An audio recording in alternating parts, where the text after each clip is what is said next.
Gold, trusted gold buyers. మీరు తాకట్టు పెట్టిన బంగారాన్ని విడిపించి ఈ రోజు ఉన్న మార్కెట్ ధరకు కొనబడును. ఇవాళ నేను ఎవడైతే నా పేరు ప్రొఫెసరు, నేను లెక్చరరు, నేను నేతని అని అనుకుంటున్నప్పుడు ఏం చేస్తున్నావు? ఎలా బతకడో చెప్తున్నావా? ఏం సంపాదించడమో చెబుతున్నావు. ఏమిటి సంపాదించి ఏమిటి చేస్తావు? ఖర్చు పెట్టే వరకు కాగితానికి ఏ విలువ లేదు. కనీసం నువ్వు సంతకం చేసుకోవడానికి ఒక చిత్తు కాపీ రాసుకోవడానికి కూడా పనికిరాదు. నిండా రంగులు ఉంటాయి. తెల్ల కాగితం కూడా కాదు, కనీసం నువ్వు ఆటోగ్రాఫీ అయినా చేయడానికి. సో ఖర్చు పెట్టి దాన్ని బాగు చేసుకోమని చెబుతున్నావు. 10 మంది నడిచేయమని చెబుతున్నావు. 10 మంది నడిచేస్తే నువ్వు ఉంటావా శాశ్వతంగా? పైగా నీ చుట్టుపక్కల అందరినీ నడిచేసిన తర్వాత నువ్వు శూన్యంగా మిగులుతావు. కాబట్టి కొందరైనా ఉండాలి నువ్వు గొప్పవాడివి అని చెప్పడానికో గుర్తించడానికో. ఇట్లా కాబట్టి అందరికీ అన్నీ తెలియక్కల్లా. సంసారంలో తల్లి బిడ్డని పుట్టి జన్మనిచ్చి తనకి స్తన్యం ఇచ్చి కొంతవరకు తన బాధ్యత అన్ని బాధ్యతల్ని తీసుకుంటుంది. బిడ్డకి తనకు వచ్చింది కడుపు నొప్ప, ఆకలి నొప్ప తెలుసా? ఇప్పుడు మనకి గుర్తు లేదు, కానీ మనకి గుర్తు లేకపోయినంత మాత్రం మనం ఆ బాధలు పడలేదు కాదు. మనకి జ్వరం వచ్చింది, ఆకలి వేసింది, నిద్ర వచ్చింది, ఎన్ని వచ్చింది, అన్నిటినీ అమ్మ తనవిగా అర్థం చేసుకుని వాటికి సరైన పని చేసింది. సో మన బతుకుని ఆవిడ బతికింది. దాని తర్వాత నాన్న కొంతకాలం బతికింది. ఎప్పుడప్పుడు నువ్వు కూడా బతకాలి కదా. సో పట్టుకోవడం, నువ్వు ఏది గడప దాటించడం, బళ్ళో చేర్చడం ఇలాంటి పనులన్నీ నాన్న చేస్తాడు. అమ్మ నాన్న ఇద్దరు నీ బతుకు నీ బతులు వాళ్ళు బతికితే తర్వాత నీ బతుకు ఎవరు బతకాలి? ఆ బతకడం తెలియకుండా ఉండేటప్పుడు మనం సామాన్య జనం అని ఎవరిని అంటామంటే ఎవరైతే ఈ చైతన్యం పరిపూర్ణంగా నిద్ర లేవలేదో, జాగ్రత్త అవ్వలేదో, సామాన్యమైనటువంటి జీవితానికి అంటే జాంతవ జీవితానికి అంటే బయలాజికల్ భాషలో మాట్లాడాలంటే మనిషి జంతువు. హోమోసెపియన్స్, హోమోరెక్టస్ అనే తెగకి చెందిన హోమోసెపియన్స్, మమేల్స్ అనేటువంటి ఒక జాంతవ పరిభాషకు చెందిన ఒక జంతువు. ఎనాటమీలో చూస్తే నీకు అదే కనిపిస్తుంది. ఈ పాశవిక స్థితిలో ఉంటాడు ప్రాథమిక దశలో మనిషి కర్తవ్యం ఏంటంటే ఈ పశువు స్థితి నుంచి పశుపతి స్థాయి దాకా వెళ్ళాలి. పశుపతి అంటే శివుడు, శిశువు శివుడు దాకా ఎదగాలి. దీనికి ఇన్ని స్థాయిలు ఉన్నాయి. సో ఎప్పటికప్పుడు మనిషి తన స్థాయిని గుర్తించుకుంటూ ఇంకా ఎదగడానికి ప్రయత్నం చేస్తూ, కాబట్టి ఈ ప్రయత్నం నేను చెప్పేది ఏంటంటే చదువుకున్నాం అని క్లెయిమ్ చేస్తున్న వాళ్ళకి, మాకు చాలా తెలుసండి, పుస్తకాలు చదువుతామండి, ఇదండి ఆలోచిస్తాం. ఏమిటి ఆలోచిస్తున్నారు? ఎప్పుడైనా ఆలోచించావా? ఇది నీ శరీరంలో ఉన్న భాగాలే నీకు తెలియవు. నీ వీపునే నువ్వు ఈ జీవితంలో ఏనాడు నువ్వు చూసుకోలేవు. అనవసరమైన అహంకారాలు దేనికిపోతావు. నీ వీపుని ఫోటో తీసి చూపిస్తే నా వీపుని చెప్తే ఓహో నా వీపు అని చెప్పాలి. నువ్వు అద్దంలో పెట్టి చూసుకున్నా కనిపించినటువంటి యాంగిల్స్ కొన్ని ఉంటాయి. నా శరీరంలో ఏముందో కూడా నాకు తెలియదు. నా శరీరంలో ప్రతి కణంలోనూ నిత్య విస్ఫోటనం జరుగుతుంది ప్రతి క్షణంలో. కావాలంటే నువ్వు ఎక్కువ చేయించుకు చూడు, ఆ డాక్టర్ని అడుగు, నేను వింటానండి అని మేడం అంటే ఆయన ఆన్ చేస్తాడు డాక్టర్. డబ్బు డబ్బు డబ్బు డబ్బు బుయ్ బుయ్ బుయ్ బోల్డ్ శబ్దం వస్తుంది. అరే ఇంత శబ్దం ఉందో నాలో. ఈ మామూలు ఈ ఎక్కువ రకరకాల అవి చేయించుకున్నప్పుడు అది మీరు వినపట్టలేదు. సౌండ్ ప్రూఫ్ గదిలో పెట్టేసి ఉంది ఈ చైతన్యం. ఇలాగా బతకటం గురించి నిత్యం ఆలోచించకపోతే ఏమిటవుతుంది? ఎంతకాలం నువ్వు అలా మత్తులో పడుంటావు? మత్తులో పడుంటే ఓకే, పడుంటున్నావా? మత్తులో నడిస్తే ఏమవుతుంది? మత్తులో మాట్లాడితే ఏమవుతుంది? ఇప్పుడు ప్రస్తుతం జీవితం ఎంత అల్లకల్లోలంగా ఉంటుందని. ఎందుకు నీకు వేదన? సమాధానం లేదు. ఏమిటి నీ దాహం? సమాధానం లేదు. నీకేం కావాలి? సమాధానం లేదు. ఈ పని ఎందుకు చేస్తున్నావు? సమాధానం లేదు. అసలు నువ్వెవరు? సమాధానం అసలు లేదు. సో ఈ సమాధానాలను అన్వేషించి పట్టుకోవడానికి చేసిన ప్రక్రియే సనాతన ధర్మ ఋషులు చేసిన పని. వాళ్ళు మనకిచ్చిన సంపద ఉన్నది. ప్రశ్నలు వేసి వాళ్ళు సమాధానాలు చెప్పారు. ప్రశ్నోపనిషత్తు పేరుతో ఒక ఉపనిషత్తు అంటే దగ్గర కూర్చొని నేర్చుకోవాల్సిన విద్యను. దగ్గర కూర్చుని అంటే వాడు ఒళ్ళోకి వెళ్ళి కూర్చొని చవటకంపు తగిలేలా కాదు. మొత్తం అంతా మన ఉనికి కూడా పూర్తిగా మారిపోయి ఆ ప్రశ్న ఏంటి, అది నాది ఇక్కడ ఉంది, దానికి సమాధానం చెప్పడం అన్నంత శ్రద్ధతో కూర్చొని ఈ జీవితాన్ని ప్రశ్నించుకోవడం కోసం మనం పుట్టాం. అలా కాకుండా చచ్చేదాకే అలాగోరగా బతికేసేస్తాను, గాలి వెనకాల నుంచి తోస్తుంది అనుకునే వాళ్ళు ఉంటారు. అలాంటి వాళ్ళని కూడా మనుషులుగా మార్చడానికి ఒక జీవన సంవిధానాన్ని, దీని పేరు ధర్మం అంటాం, ఆ బాటలోకి నడిపించడం అనే పని కూడా ఋషులు చేశారు. సో ఈ ఆలోచనాశీలులు ఎవరైతే ఉన్నారో వాళ్ళకి వయోపరిమితి అంటే ఏమీ లేదు. నువ్వు ఆలోచించకూడదని ఏం లేదు. 12 ఏళ్ళ పిల్లలు ఆలోచించకూడదని ఏమీ రూల్ లేదు. ఆ ఆలోచనని జాగృతం చేసే విధంగా సమస్త వ్యవస్థలు పనిచేయాలి. పనిచేస్తున్నాయా? విద్యా వ్యవస్థ పనిచేస్తుందా? కనుకనే బోర్డు చదువులు వేస్ట్. నేను చదువులు వేస్ట్ వల్ల బోర్డు చదువులు వేస్ట్ అన్నా. బోర్డు చదువుకి చాలా తేడా ఉంది. ఏది చదివితే నీకు చదవాల్సింది అర్థమవుతుందో, చదవంది తెలుస్తుందో.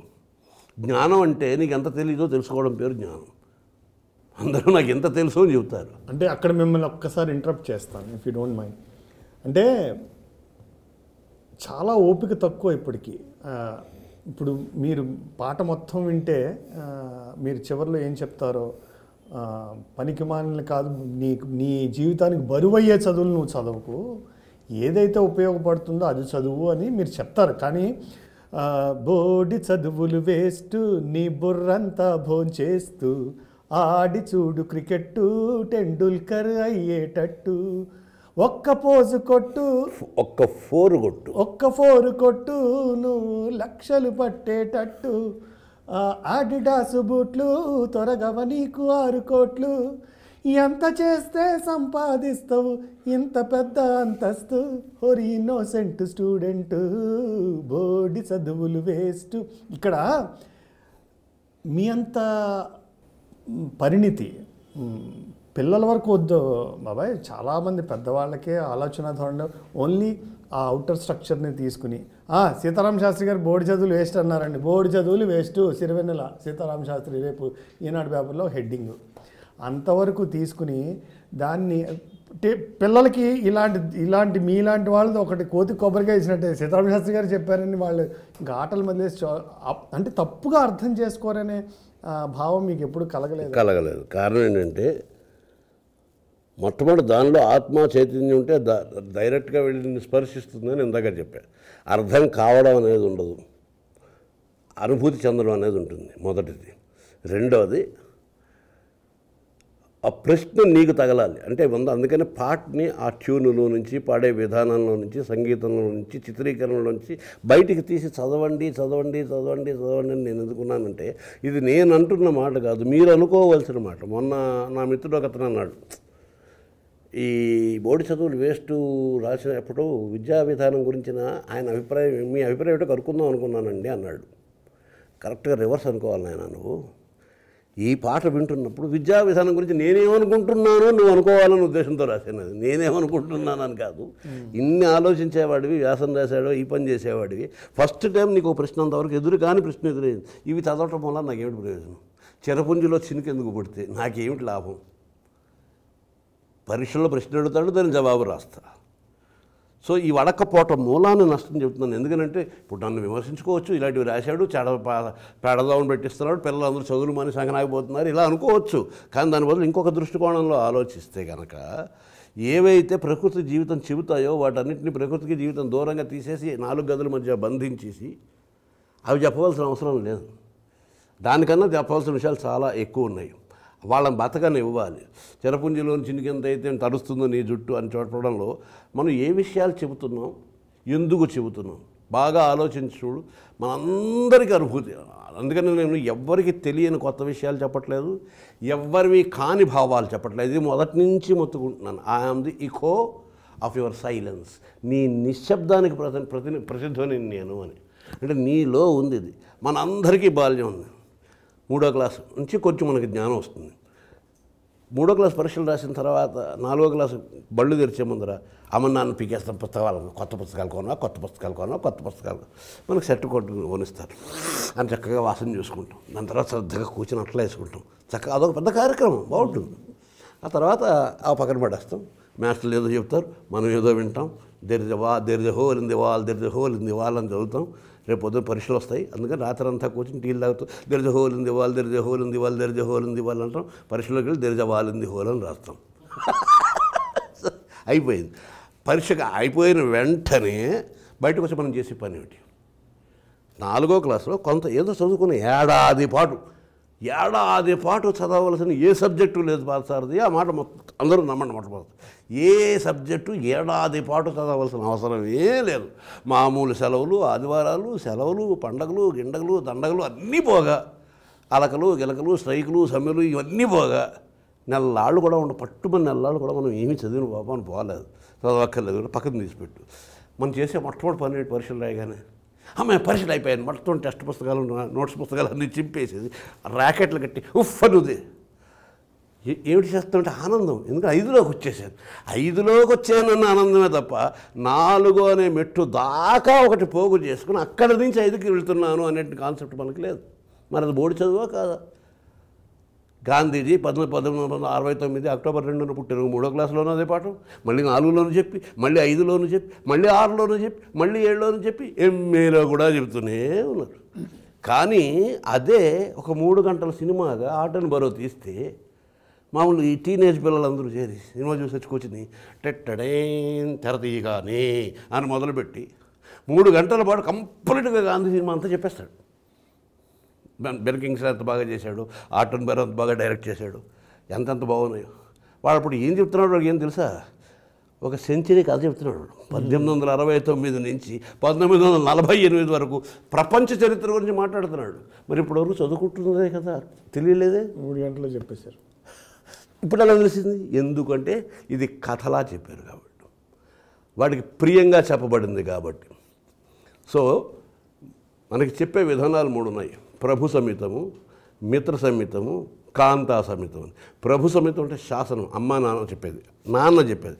అది చేయి, తాట తీస్తా అంటే చేయటమే మాట్లాడడం, ఎందుకు చేయాలో తెలియదు కానీ డిసిప్లిన్. సో వేదం చెప్పే మాట మనం ప్రభు సంహితం అంటాం. మిత్ర సంహితం అంటే స్నేహితుడితో మాట్లాడుతున్నప్పుడు ఇలా చేస్తే బాగుంటుంది, నేను విన్నదాని ప్రకారం, నాకు తెలిసిన దాని ప్రకారం, మా పెద్దలు అన్నదాని ప్రకారం, నేను చదువుకున్న దాని ప్రకారం నేను నీకు సలహా ఇస్తున్నాను, వింటే బాగుపడతావు, తర్వాత నీ ఇష్టం. సలహా ఇచ్చేది పురాణాలు, ఉపనిషత్తులు, ఇవన్నీ మిత్ర సంహితం అంటాం.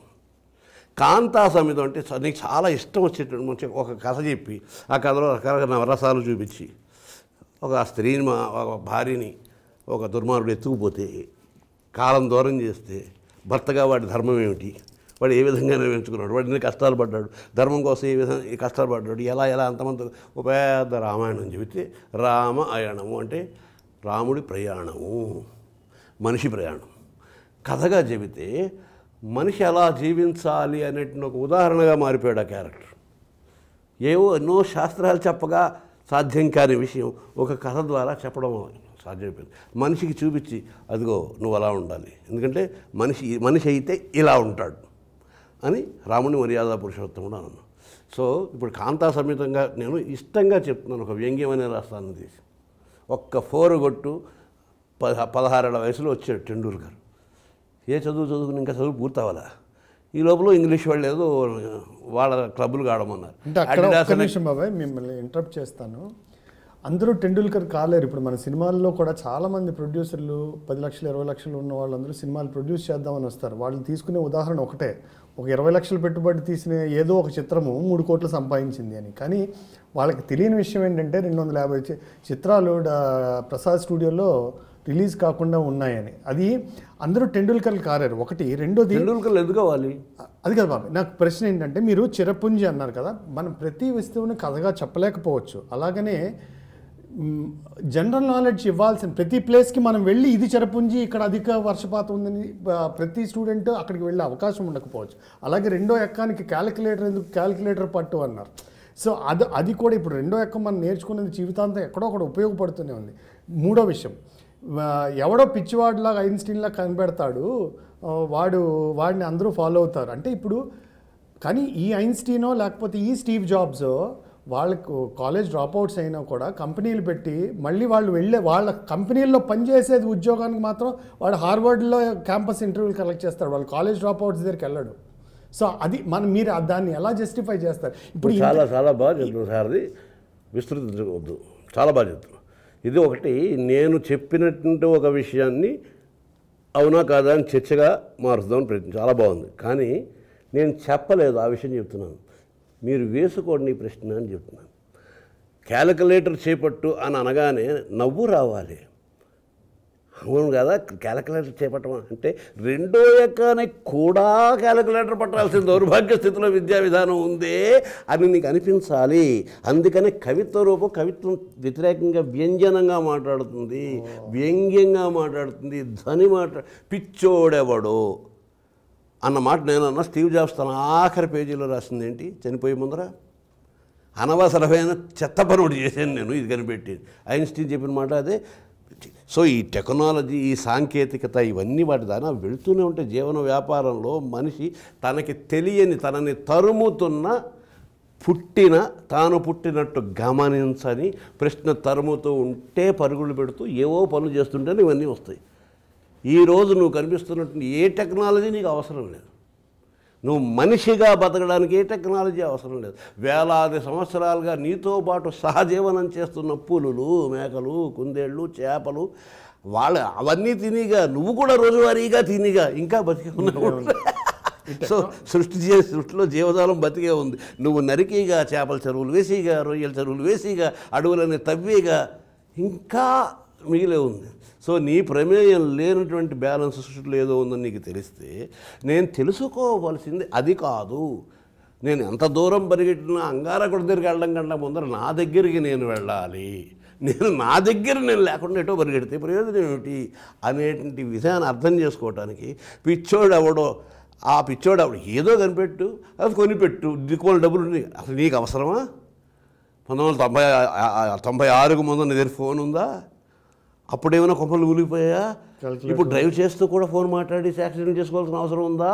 ఈ ప్రశ్న. అందువల్ల నేనేం చెప్తానంటే, నేను చెప్పింది సబవా కాదా అని తర్కించమని నేను ఒక విషయం ఉపదేశం చేయాల. ఒక ప్రశ్న వీరు వేసుకుని ఈ కార్యక్రమం తాలూకు ఉద్దేశం ఏంటంటే, నా పాటలు వినొద్దు, అనొద్దు, చదవండి. నా పాటలు అంటే మనిషి పాటలు. ఎందుకని ఒకసారి అమెరికాలో కూడా చెప్తూ వచ్చారు, ఈ వేళలో నువ్వు ఏం చేస్తూ ఉంటావు? ఇది ప్రియుడు ప్రేసి మాట్లాడుకోవాలా? మీరు అనాల్సి వస్తే జీవితంలో ఈ మాట ఇంతకుముందు చాలాసార్లు అని ఉంటారు, ప్రతిరోజు అనుకుంటూ ఉంటారు, రేపు కూడా అంటారు. ఎందుకంటే మీ బిడ్డ అమెరికాలో ఉన్నాడు, మీ తమ్ముడు ఎక్కడికో వెళ్ళాడు, ఏదో జరుగుతుంది, ఈ సమయంలో ఏం చేస్తుంటాడో తెలుసుకున్నాడేమో పాపం. ఇదంతా మన జీవనంలో ఒక భాగం కదా. దాన్ని మీరు ఆ సినిమా ద్వారా, ఆ పాత్ర ద్వారా, ఆ సన్నివేశం ద్వారా, ఆ మ్యూజిక్ ద్వారా చూసినట్లయితే పరిమితం అయిపోయి అదొక హీరోయిన్ డ్యూయట్ లాగా మీరు భావిస్తారు. నేను ప్రతి చిన్న అవకాశాన్ని ఎక్కడ డ్యూయట్ అనేది ఒక మీనింగ్లెస్ ప్రక్రియ, యూస్లెస్ అండ్ మీనింగ్లెస్ ప్రక్రియ. చాలా సుస్పష్టంగా చెప్తున్నాను. యుగాళ్ళ గీతం అంటే ఏమిటి అర్థం? మాటకు మాట తెగుల్లాగా ఇద్దరు కలిసి నాకు నీ మీద ప్రేమ ఉంది, నాకు కూడా ఉంది, I love you 2, I love you 3 అని మాట్లాడుకుంటూ కూర్చుంటారా? సో నవరసాలలోనూ వాచ్యంగా ఎక్స్ప్రెస్ చెయ్యక్కర్లేని ఏకైక రసం రసరాజమైన శృంగారం. ఎంతమందికి పట్టింది తెలుసా విషయం? భయానికి వాక్రూపం ఉంది, అమ్మో బాబో అయ్యో అయ్యో, బీభత్సానికి ఉంది, వీరత్వానికి ఉంది. శృంగారానికి ఏముంది? డీప్గా ఆలోచిస్తే శృంగారానికి చూపులు, హావభావాలు, భావనలు, బాధలు, విరహాలు, మురిపాలు, ముచ్చట్లు, కనుసైగలు, ఇంకా తర్వాత అంటే ఏమేమిటి వస్తాయి, అన్ని నిశ్శబ్దాలనే సంగతి నీకు తెలుస్తుంది. లేదా అన్నీ నిశ్శబ్ద శబ్దాలే అని కూడా నీకు తెలుస్తుంది. నిశ్శబ్ద శబ్దం అంటే అర్థం చేసుకుంటే చాలు. కానీ మన కర్మ కొద్దీ సినిమాలో 90% పాటలు డ్యూయెట్లే ఉంటాయి. దొండపండు లాంటి పెదవిల్ని బాగుంది, నాకు దొండపండు కంటే మా వంకాయలు ఇష్టం, వంకాయలాంటి ఇలా మాట్లాడుకుంటారు ఎవరైనా ఎక్కడన్నా? ఈ సినిమా తీసేవాళ్ళు, చూసేవాళ్ళు అందరూ ప్రేమించుకునే వాళ్ళు అలా ఎప్పుడైనా అలాంటి వెకిలి చేష్టలు చేశారా? సో అలాంటి పాటలు వచ్చినప్పుడు నేనేం చేస్తానంటే ఆ భావాన్ని జనరలైజ్ చేస్తాను. ప్రేమ అని ఒక యూనివర్సల్ భావం ఉంది. ఇందాక మొట్టమొదటి నుంచి చెప్తున్నాను, పాట ఉన్నది కానీ అవసరం లేని చోట వాడినప్పుడు అది అనవసరమైన ప్లేస్ అవుతుంది. ప్రేమ ఉన్నది, అంతా ఉన్నదంతా, జగత్తంతా ఉన్నదంతా ప్రేమే. సూర్యుడు చూపించే ఎండ ప్రేమ, సూర్యుడిచ్చేదే వాన, సూర్యుడిచ్చేదే చలి, సూర్యుడిచ్చేదే రాత్రి, సూర్యుడిచ్చేదే వెన్నెల. అవన్నీ సూర్యుడి. మరి ప్రేమను ఏ రూపంలో కావాలో ఆ రూపంలో ఇవ్వట్లా. నువ్వు చెమటలు చిందించి పని చేయడం ద్వారా, నీకు ఆరోగ్యం ఇవ్వడం ద్వారా, పంట ఇవ్వడం ద్వారా, మెతుకు ఇవ్వడం ద్వారా, బతుకు ఇవ్వడం ద్వారా పగటిపోవడం జరుగుతున్నాడు. నిద్రపుచ్చడం ద్వారా, జ్వాలపుచ్చడం ద్వారా, చల్లగా ఉంచడం ద్వారా, వెన్నెల రూపంలో తాను చంద్రుడిలాగా మండి మనకు వెన్నెల రూపం. ఎంత ప్రేమే కదా. ప్రేమ లేనిది ఎక్కడ. ఇక లైంగికమైనటువంటి ఒక ఆకర్షణకి అప్రధానమైన ఒక విషయాన్ని లేనిపోని ప్రాధాన్యత ఇస్తూ, అది కూడా నేను ప్రేమిస్తాను, అన్నం తింటాను అంటే నాకు అర్థమవుతుంది, నిద్రపోతాను అంటే అర్థమవుతుంది, ఇవన్నీ సకర్మక క్రియలు అంటాం. ప్రేమిస్తానంటే ఏమిటి చేస్తాను? దానికి ఏం అర్థం లేదు. సో ఇలాంటి వాటిలో వచ్చేటప్పటికి నేను ఒక స్టేట్మెంట్లా ఇస్తాను. ఆ స్టేట్మెంట్ని అది మనిషికి ఇస్తున్న స్టేట్మెంట్ లేదా స్వాగతం. నేను ఎంతసేపు ఏ పాట రాసినా స్వాగతం నాకు నేను అనుకుంటూ ఉంటాను. అదే వినగానే నువ్వు అనుకోవాలి అంటే అంతర్ప్రవాహంగా ఉన్న సరస్వతిని బయటికి తీసి చిత్రగంగ నుంచి యమున నుంచి వేరు చేయాలి.